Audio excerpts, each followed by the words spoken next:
So good afternoon, everybody, and welcome, and thanks for attending here today. This is our first in a series of webinars from the GTA municipalities providing overviews of their planned 2022 capital programs and anything new in their tendering processes that you may want to be aware of coming into the year. It is an exciting time to be part of the water and wastewater construction sector because municipalities across the GTA are quickly expanding their capital programs to meet the needs of a rapidly growing regional area. And today we have the two largest public investors in this type of infrastructure, the City of Toronto and the region of Peel, here to present on the outlooks for their capital programs for the coming year.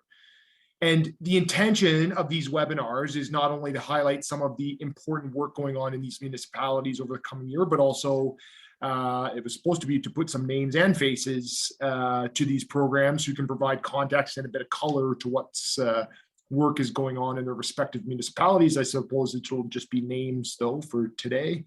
And I want to thank all of our panelists for taking the time here this afternoon to do this, because we think it's quite important to know who your partner is on the other side of the table. And each of these panelists are key industry partners in the construction of our linear underground infrastructure. So we very much appreciate you all giving us some time this afternoon for these presentations. In terms of the structure for this webinar, each municipality will take about 15 or 20 minutes for their presentations, and then we will have a Q&A session at the end. We would ask that you type any questions that you do have into the chat function at the bottom of your screen, and we'll get through as many of these questions as possible and can always follow up with additional information if it's needed. So please feel free to reach out to either Stephen Crombie or I following this webinar if you need any additional information or have any additional questions you'd like answered. So without further ado, I'm going to turn things over to Stephen Crombie, who is our Manager of Government Relations and Public Affairs, to introduce our speakers and kick things off. Stephen, over to you. Thanks, Patrick. Just to echo Patrick's comment, on behalf of the Greater Toronto Storm Water Main Construction Association, we would like to thank and express our appreciation for both the City of Toronto and the Region of Peel for their participation today. As Patrick mentioned, we will have some time at the end for a brief Q&A. So please go ahead and type your questions into the Q&A box sort of as they come to you, and we'll do our best to answer all those questions. So our presenters today are from the City of Toronto, Mika Raisinen, who is Director of Design and Construction Linear Underground Infrastructure of the Engineering and Construction Services Division, and Eleanor McAteer, who's Director of Water Infrastructure Management at the City of Toronto. And from the Region of Peel, we have Darren Dodds, Engineering Services Manager, Water Linear, Lyle Drew, Engineering Services Manager, Wastewater Conveyance and Collection, and Andrea Petrura, Engineering Services Director. So we'll kick it off with the City of Toronto. Mika and Eleanor, we'll start with you, and then we'll turn it over to Peel. Thanks. Thank you. Thanks for that great introduction. It's Eleanor McAteer, City of Toronto, Toronto Water. Just wanting to give you an overview of the lines of business we're in. So we are in the water, wastewater, and stormwater business. Historically, we had some accounting practices that set our valuation of our assets at about 28 billion. But we've looked at that over the last couple of years and realized that that basis really wasn't founded, and redid it. And this year established that our assets have a valuation of about 83 billion. And that's kind of important because when you look at our capital budget, it puts it in, I think, a more reasonable context as to what we have to do with respect to capital projects. And so we have, over 5,000 kilometers of pipes and on each of these categories, and that's about if you travel across Canada, it's about 5,000 kilometers. So that gives you an idea of just how much pipe we have, plus all of our other assets. And this slide, I think, is kind of important because it sets the context for our capital budget. So for 2022, for this year, we're looking at expenditures of about 1.4 billion is what we have planned. And then over the next 9 years, an additional 13.76 billion for a total of just over 15 billion in that 10-year plan. And I think what's really critical to know too is that this is not debt financed.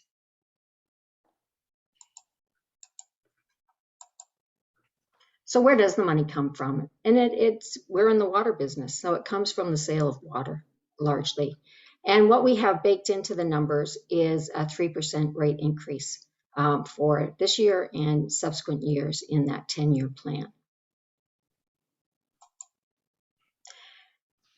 A lot of the drivers are state of good repair. This is probably the largest single area. We, as mentioned, growth is becoming increasingly an imperative for our infrastructure planning. I like to tell people we're building a city inside a city, and our existing infrastructure systems are just not going to be able to support that kind of growth. So we really have to be very clever about how we plan and implement projects for growth. And then we also have the driver of resiliency. And probably our biggest program there is basement flooding protection at over 2 billion over that plan. And this slide's got a lot of information. You're not meant to get your glasses out and read it, but really the chart shows that over this 10-year plan, it goes up and down a little bit, but it's up over that 1.2 billion every year throughout the whole 10-year plan. So again, the projects are the biggest section is state of good repair, but we're also have some very substantial investments in service improvements, health and safety, and other growth-related projects. The money comes from reserves, which is just a way of saying that the revenues that we take in from selling water goes into a reserve, and then we take it out of that reserve to dedicate to capital programs. That isn't the way our folks in finance would describe it, but that's pretty much the way it works. So we have 4.4 billion water treatment and supply projects, 6.6 billion in wastewater treatment, and 4.1 billion in stormwater management projects.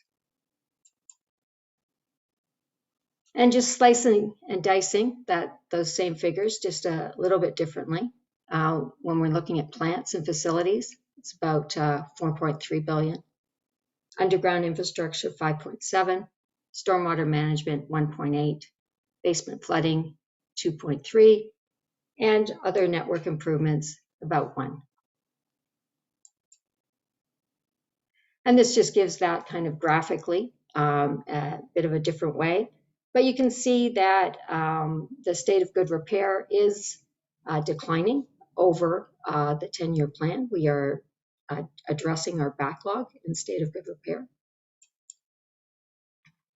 And this graph illustrates it as well, that certainly over the 10-year plan, we really are focusing on driving down our backlog of state of good repair.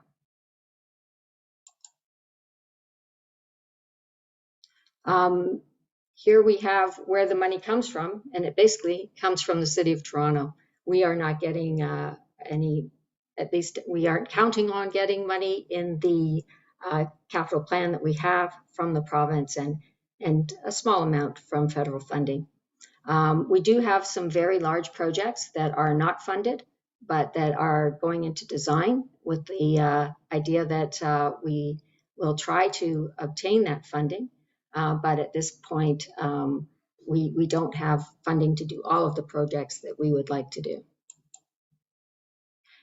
And because our capital plan depends so much on our revenues, and that's based on what we charge for water, just wanted to show you that I think that we are in a pretty good position because what we charge for water is not out of line with what other area municipalities charge. So that's not, a real pressure on the budget as far as expecting the revenues that we have projected. Now, these very substantial capital investments are a new direction for Toronto Water. We've basically, in the last 10 years, doubled our capital spending, where we've been over $1 billion the last 2 years. And of course, still increasing, not increasing at the same rate that we have been, but certainly it has been a very dramatic increase in the capital investments that we've made. And a lot of our budgeting is based on capacity to deliver. It's easy to put projects on a list, but you really have to be able to deliver on those projects. And this, I think, shows that we have a very good track record of actually being able to, and Mika, who will speak next, it's our engineering construction services group that does this delivery. And so we do rely upon them, but certainly our track record is very good as far as actually spending and doing the projects that we plan to do. We do have some challenges on the horizon that we keep an eye on. The biggest one probably is construction costs. If there are going to be any shocks there, any dramatic changes, then we will have to reevaluate the capital plan. We need those adequate reserve balances, so it does depend upon that 3% water rate increase. Again, if there's any change to that, then that would change the plan. We may find that we have to invest in things that we weren't planning on, particularly around security. And then there's also the unexpected. If there's any kind of big storm that changes and we have some emergent needs, then again, of course, we will also have to be looking at our capital plan.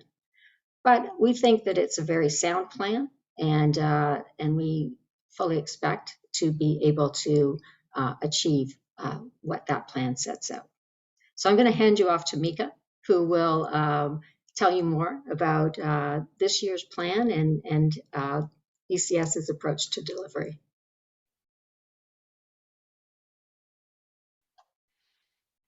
Great, thanks, Eleanor.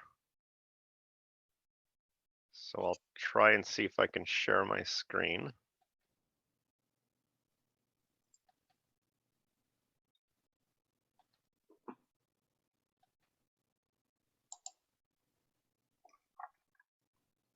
So can you see the screen, Patrick or Stephen? Yes, we can, Mika. Okay, great. It's kind of on the landing screen, I guess, the intro screen, I guess. Okay, so that's good. Okay, good afternoon, everyone. I hope you're all doing well. Thanks, Patrick and Stephen for having us attend today. My name is Mika Raisinen, and I'm the Director of Design and Construction for Linear Underground. And our division is the Engineering and Construction Services Division. Patrick and Stephen asked us to attend today to provide some information regarding the city's budget. So Eleanor has basically provided an overview of the Toronto Water budget, and I'll be focusing on the Engineering and Construction Services 2022 budget as it relates to underground infrastructure. And our agenda, just to go over quickly, is the ECS divisional capital budget, and I'll get into some of the details on what that means. And then the ECS 2022 linear capital program for underground works, procurement strategies that we're looking at, and then I've got questions, but I think we're going to wait till the end for questions. So the ECS capital delivery, the slide you're seeing now, the chart represents all the capital work that ECS delivers for our asset owners, who are primarily Toronto Water and Transportation Services. And that work includes vertical and linear infrastructure with both underground and roadway work. And in 2021, last year, so we've basically just got our final numbers in, and our division delivered about $1 billion of capital construction for our clients, which is pretty well double what it was in 2017. So there's been quite an increase, and we've been able to keep up the pace with, of course, our partners in all of this, which are, you know, all the consultants and contractors. I mean, we need to have that working together to be able to, you know, meet these numbers. And as you can see from the chart, you know, over the next 3 years at least, the program is expanding slightly, but even now I know it's busy. There's lots of work to do. And you know, I think it's quite nice that the project or the program is not doubling again in the next 5 years. I don't know how we could possibly keep up. But now just a little bit over more detailed to ECS. So our division, the division that I'm in. So we're assigned a significant portion of the Toronto Water capital budget each year, as Eleanor mentioned, and we're really the delivery mechanism to put a lot of that work, you know, design it and then construct it and then hand it back over to Toronto Water to operate it. So in 2022, ECS is planning to issue 18 construction tenders valued at $285 million. And this is really for linear underground construction. It includes about 73 kilometers of water main replacement and 25 kilometers of sewer construction. And just a bit more detail on that on this table here. Yeah, so most of the linear underground construction assigned to ECS is delivered through my section. Actually, there's 3 key units that deliver this work, which is standalone undergrounds, basement flooding, and trunk sewers. For 2020, the plan is as follows. So standalone undergrounds, they plan to issue 10 tenders valued at about 145 million. Basement flooding, 5 tenders valued at 90 million. Trunk sewers and transmission mains, 3 tenders valued at $50 million. And most of these tenders are multi-year contracts for 2022 and into the future. In addition to the work that comes out of my section, there's also the road contracts, and there are several of them that also include underground components. So this is not the full list by any means. There's other work, and of course, you know, Toronto Water delivers some work on their own as well.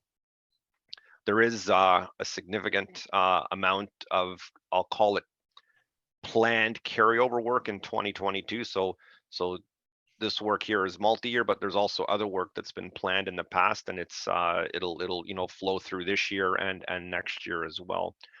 So lots of work going on. In terms of procurement, so we've been working closely with PMMD on our 2022 procurement plans, just to make sure we've got a streamlined process from tender to award, you know, so the construction can begin in a timely manner. And I know sometimes it takes longer, but there are issues sometimes that arise that really complicate matters. But our intent, as much as I want, is to have the construction start as soon as possible, not to waste any time, and you know, that way we can get the work moving and meet, you know, our commitments to Toronto Water in this case.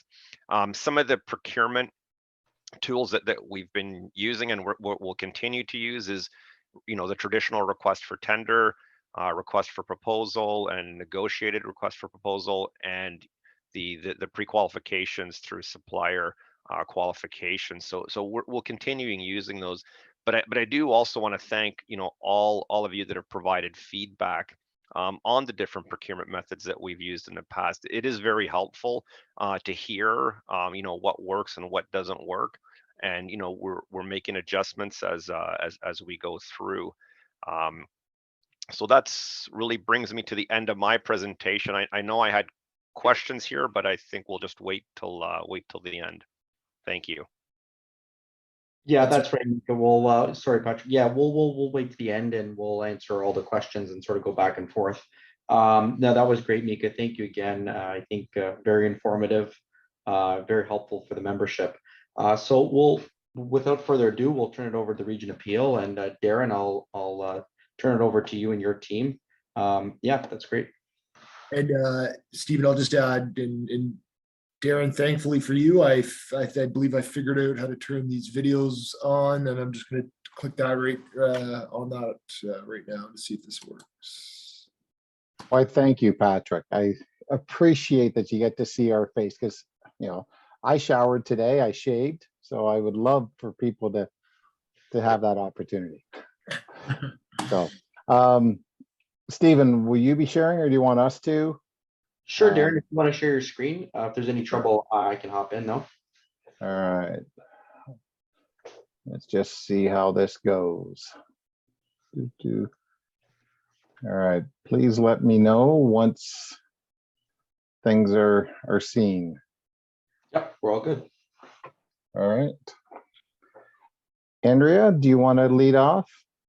Yeah, of course. Perfect. Thanks everyone for allowing us this opportunity to come and speak to you today about our upcoming projects. So I'm Andrea Petura, the Director of Engineering Services, and as previously stated, today with me is Darren Dodds, the Manager of Water Linear, and Lyle Drew, the Manager of Wastewater Collection and Conveyance. So our slides are not as detailed as the City of Toronto's were. We assume you all know about Peel, who we are, what we do. So we kind of simplified our approach in presenting to you today. So just to let everybody know, similar to the City of Toronto, we are ramping up our capital output. So the Region Appeal typically delivers between $300 and $500 million of work per year in water, wastewater, and now we're ramping up to be spending around $700 million per year. So we're almost doubling our capital output. So we've hired a bunch of new PMs and look out for a whole bunch of projects coming out from Peel. So I will pass the torch over to Darren to speak a bit about the upcoming water projects. All right. Let's see. Hey, my video is working. Fantastic. So, as Andrea said, we are ramping up quite a bit of our production. Over COVID, we still produced a fair amount of tenders and construction work. But unfortunately, there were some,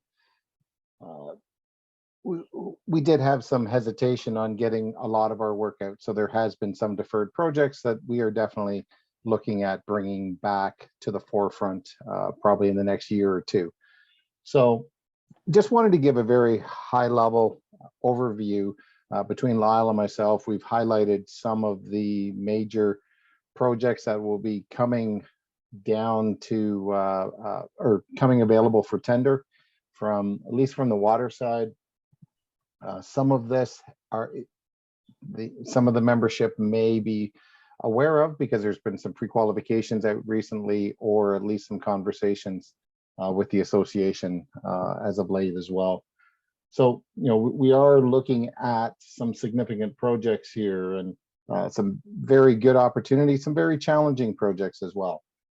We definitely, with our pre-qualification process, and, you know, leading on some of the content that Toronto had brought forward in terms of procurement, we've really, and through conversations with the association as well, really trying to ensure that we get the right skill set for the jobs. And so there has been several pre-qualification documents that have came out over the last probably 6 to 8 months to try to ensure that that right skill set's there. While we still have lots of open tender projects as well, these are more probably the higher complex ones that we've identified within our presentation here today. So please note that we do have lots of jobs for all varying skill sets and capabilities. But here today, we're just going to quickly go over some of the major things. And within our water network, we are a young municipality in terms of our assets. We are still continuing to do a lot of our upgrades and that with our residential areas. Foresight is always a great thing, and installing pipe in the corrosive environment or slightly corrosive environment that we have with the clays and that, we will always have our state of good repair program. At least we will for the next 10 years or so. But our other projects are more on our sub-transmission and our transmission system. And so what we've identified here are some of those. On our sub-transmission, we've done some significant improvements through the central area of the region to help support the major growth areas that have happened or that will be happening, either because of Places to Grow Act or the LRT being constructed up here in Ontario. So a lot of these things are kind of directly or indirectly connected to growth. Some of it is state of good repair and major maintenance type of activities and keeping our system renewed, but also trying to ensure that we have operational flexibility within our system. So you'll see on the list that's on the screen there now, a lot of it is operational. The Tompkin Road stuff, unfortunately, we have a lot of valves that don't work through our sub-transmission, and you're going to be seeing a lot more rehab of those type of valves and control mechanisms within our water system. The Hanlon feeder main, that is, the largest single project that Peel has undertaken to date. That will be surpassed here very shortly, but again, it's one of those, it is a flagship project for us, and we're at the final stages of making it fully operational and interconnected with all our existing. The pipe is operational, it's just not interconnected to give us the high level of redundancy that was originally planned. So then we've just identified a few other projects there that will be coming out that the majority of the membership would be very interested in. Some are, as I identified, through the various pre-quals or pre-qualification documents that we've put out. And then, the local area stuff, the small diameter replacement. And generally, we are consistent with, the 40 to 60 million a year for that type of work. And I foresee that continuing this year. The membership probably saw several contracts come out in the fall for this year's construction, and we probably have another 10 or 15 of those similar that will be coming out over the entire year of 2022.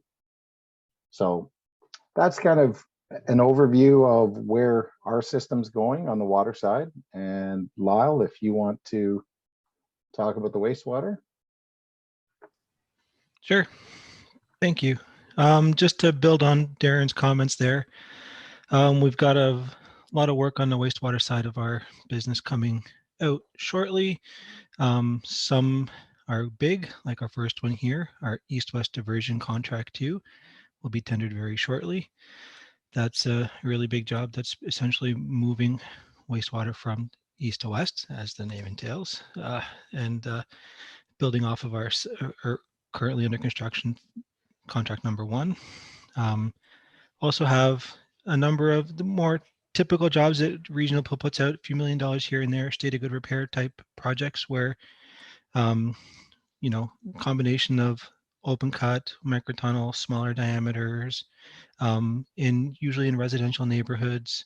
A lot of the areas where, there were busier roads, we're seeing more microtunnels than open cut these days. Same thing on Queen Street. We'll have a combination job of a 1200 force main combined with a 600 water main. And again, crossings and some of the more congested areas will be via microtunnel, and some of the other areas will be open cut. So a little bit of a hybrid combination project for Queen Street to look forward to as well. Then we also have some other jobs down in the south end, specifically the contract one for a diversion sewer for our Beach Street pumping station.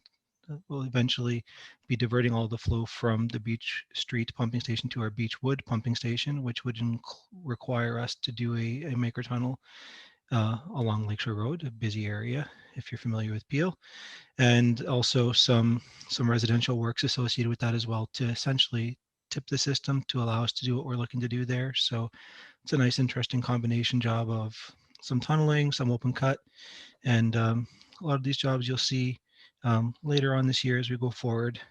Further to Darren's stated good repair program, wastewater has a similar program that we spend about $20 million a year on. You'll see a handful of assignments come out later this year. We're currently essentially finalizing the designs for a number of them right now. And a lot of those will also be in association with our partners in water, taking care of any stated good repair needs, usually in a residential neighborhood. And we'll continue to do those works, not just in 2022, but in the future years as well. And another interesting job that we're going to be budgeting or putting out very soon is in the East Trunk offline storage facility. It's a number of larger diameter pipes laid in parallel to essentially give us storage. And we haven't had one of these before. So this is a neat little job for us, and hopefully you guys find it interesting as well and give us good prices for it. And that's just a summary of some of the, what to look out for in 2022.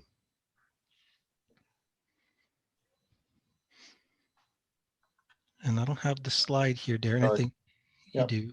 Sorry. Thank you. So we have some other jobs that, as we kind of project further out beyond 2022, and Darren, I'll let you kind of go over yours. Yeah. So East Brampton Twinning is a project that's been on our books for several years. We have had a pre-qual document back about 3 years ago.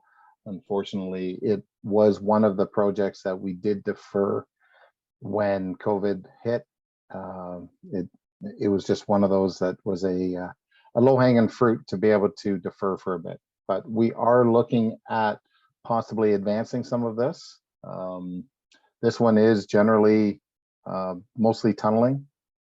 As you tell by the dollar amount, it is a substantial project and has substantial pipes because there is 2 pipes going in for the entire length of, I think it's almost 4 to 5 kilometers worth of pipe.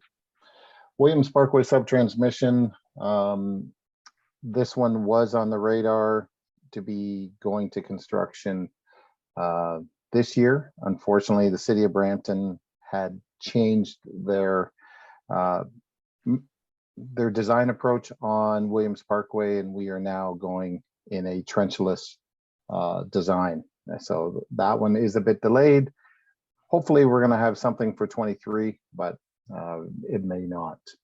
Victoria Feeder Main is a very interesting job as well. It's a dual pipe system going from one of our pumping stations up to a future reservoir that's going to start being built in 23 at the same time as the feeder main. So another good project.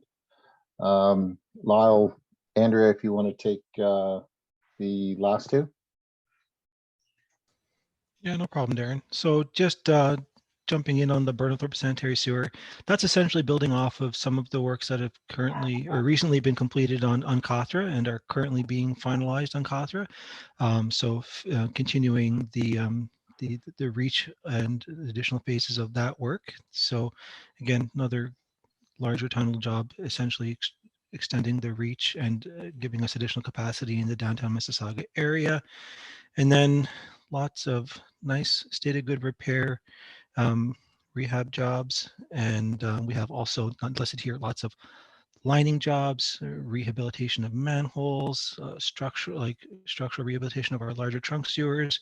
We're really spending a lot of time and effort to focus on our condition assessment and rehabilitation of our assets, and that's certainly going to be a major contributor to our work moving forward from the state of good repair perspective.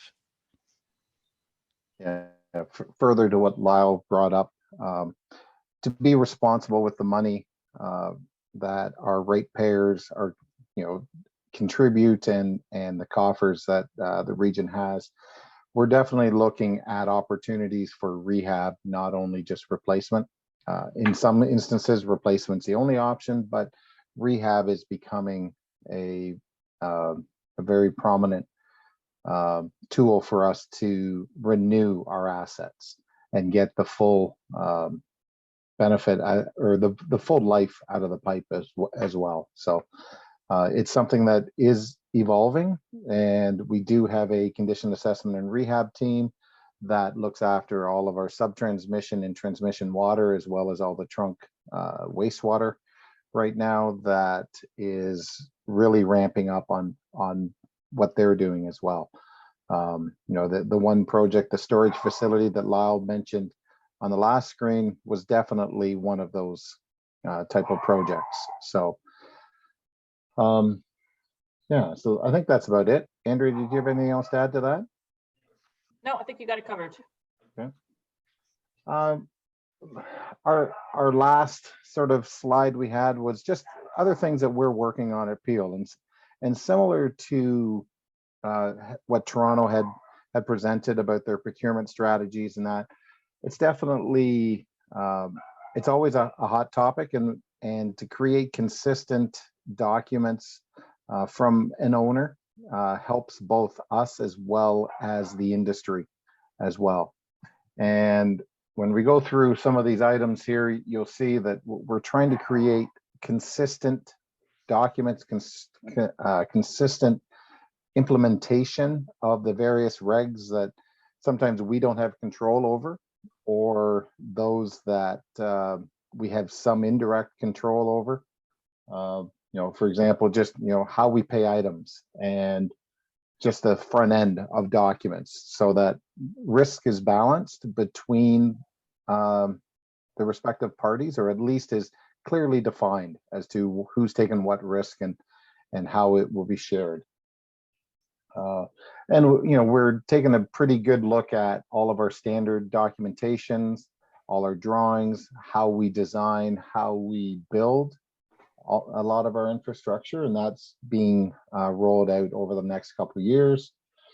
And even through COVID here, we've really seen fluctuations and stress points from the vendor community in acquiring products and pipes on an as-needed basis. So we are looking at opportunities on expanding how we advance pay for products.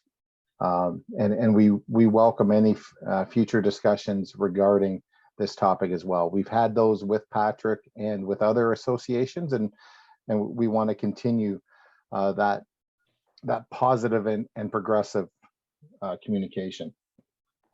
One of the main things that is really hitting us hard right now is excess soils. And I know Patrick and team have done a great job in trying to educate both the membership and work with us as owners on how do we manage this collectively and minimize risk and make it as seamless and cooperative as possible. And we applaud the amount of effort that the GTSWCA and Ontario Sewer Water Main Contractors Association has done on this to be an advocate for construction and managing it, and we want to continue having those conversations as well. We have ongoing processes and improvements to support the 2020 release of the water main disinfection procedures. That's always ongoing. Stuff that we're just finding out about in the last, we'll say, couple weeks to the last month and a half. Mississauga is coming out with a new tree protection plan or protection permit. From what I've been told, it's similar to what Town of Oakville currently uses. And that's about all that we really have right now. We're just learning about it. It's going to council here in the spring. And we'll have to ensure that our contracts are ready for that as well. And the last one, which is always a hot topic, is about locates. And we do have one of our operation managers sits on the one call steering committee, I think it is, for Ontario. And apparently there's potential for some new legislation regarding dedicated locators for all owners' capital projects, and that there's more to come about that. But I thought at least we would address kind of a pending list on action items that we're still working on to truly show that, you know, we're in this as a partnership. We've always considered our vendor community our partners in the delivery, and these are things that we're working on that we will probably be reaching out to kind of work with the GTSWCA on advancing as well. So I think that's the end of ours. Stephen, I'll put it back to you and decide how you want to proceed from here. Yeah, thanks so much, Darren and team. Really appreciate it. Again, really informative. So I think everybody has a lot to walk away from today's webinar with, and certainly very helpful. I do have a couple questions here that I'll sort of bounce back and forth between the two respective municipalities. So perhaps we'll start with Toronto for the first question, and I only have a couple here. But and Eleanor, I don't know if you're still with us, but we'll start here. And just if you can speak to the importance of rate-supported approach to financing water and wastewater infrastructure, and particularly how the sale of water has helped system maintenance and system expansion. Thank you. Well, we took the approach over 10 years ago to be able to set a rate that would be able to sustain a really good investment in capital. And for a period of years, it was a 9% rate increase, and then that went down to 5 and 3, and now we're plateauing at 3. And this has been fundamental in our ability to plan comprehensively and be very confident in our ability to make those. Gosh, there's a fire alarm going on. Sorry. I mean, that's fine. Saved by the bell, I suppose. Sorry, Stephen, is Yeah. there any way you can stop me from sharing? I can't figure out how to get out of it. Sure. My Patrick, apologies. It's in here. We can. I think if you I click on maybe at the bottom, Darren, right in the middle, it may say stop screen share or. Nope, there's Nope. nothing there. My apologies. It's just my first time using Zoom. All good. No problem. Is it? I assume I'm done now. Yep. I think Okay, that perfect. Sorry, I mean my screen's done. Screen's sharing. off. Thank you. Yeah, that's right. problem. Yeah, and we can move just ahead to the next question there. And hopefully that's just a fire alarm drill there that Eleanor's having, and not a real fire. But and Darren, actually, I'll bounce back to you on this. And you know, if you could speak to the current infrastructure deficits at Peel and where these infrastructure deficits are expected to be at the end of the 10-year capital plan that Peel currently has. Since my boss is on the call, maybe I can call her out, but if Sure. not, I can maybe take an effort to answer that. You should have prepared us with these questions in advance. Well, at least you didn't have a fire alarm going on. Sorry about that. I'm back. So I think a way to answer it is that we do have a pretty rock solid 10-year state of good repair plan in Peel, and we've been in I guess executing it for a number of years now with great success. You know, it's always a battle between the budget and asset management teams to ensure that you know, we got the right amount and not spending too much and all that along the way. But you know, we have had some very good years with very minimal breaks, and you know, we all, I'm sure Toronto is no different than us, where we set a service level for all of our assets. And you know, for example, I think at Peel and our local distribution, it's 7 breaks per 100 kilometers or something like that. Like there's a metrics that we kind of go to. And I know that typically that would translate into, you know, a few hundred breaks a year. And a couple of years ago, we had around 100. So I think we're at a good state. But as I had mentioned through our presentation, we have some constraints within that existing system. Sure, the pipes are good, but the valves are not so operational. So that there are components that we are maybe more concentrating on isolated locations to get flexibility and operational functionality back to our system. I don't know if that kind of was a dance around, and Andrea, if you got anything to add, please speak up.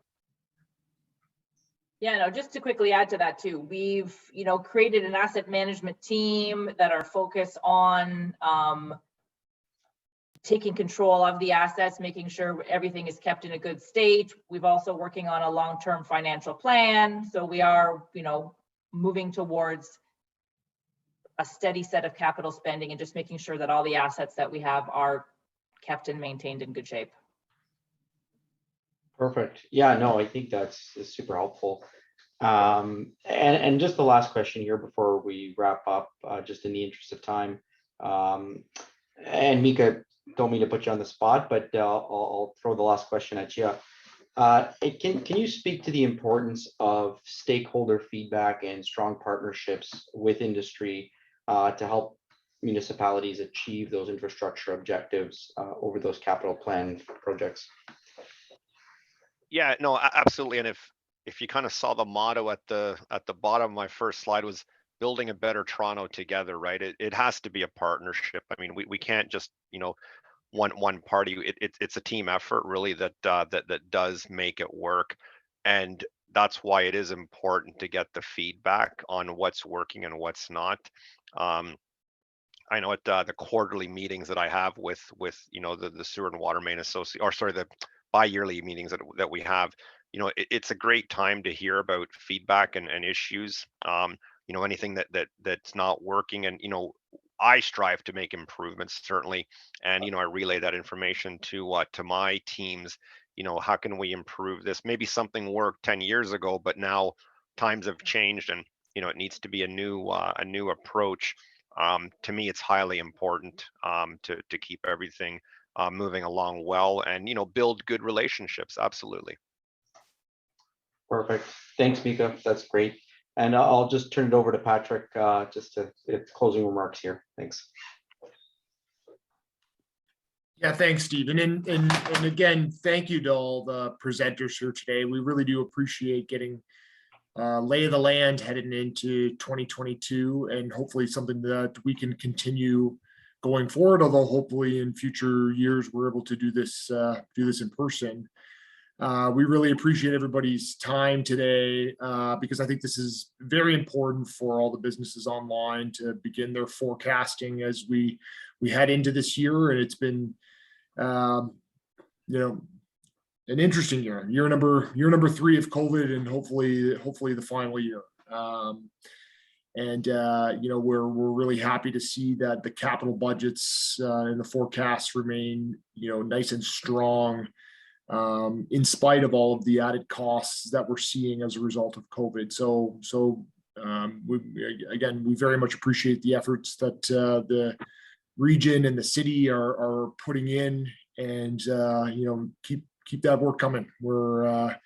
It's been a busy time in the industry, but certainly we're not at capacity. There's certainly lots of capacity left in the industry. And again, thank you for your time. We appreciate this. And if it's agreeable, gentlemen, ladies, that we can send around these presentations to all those that attended here today, it's okay.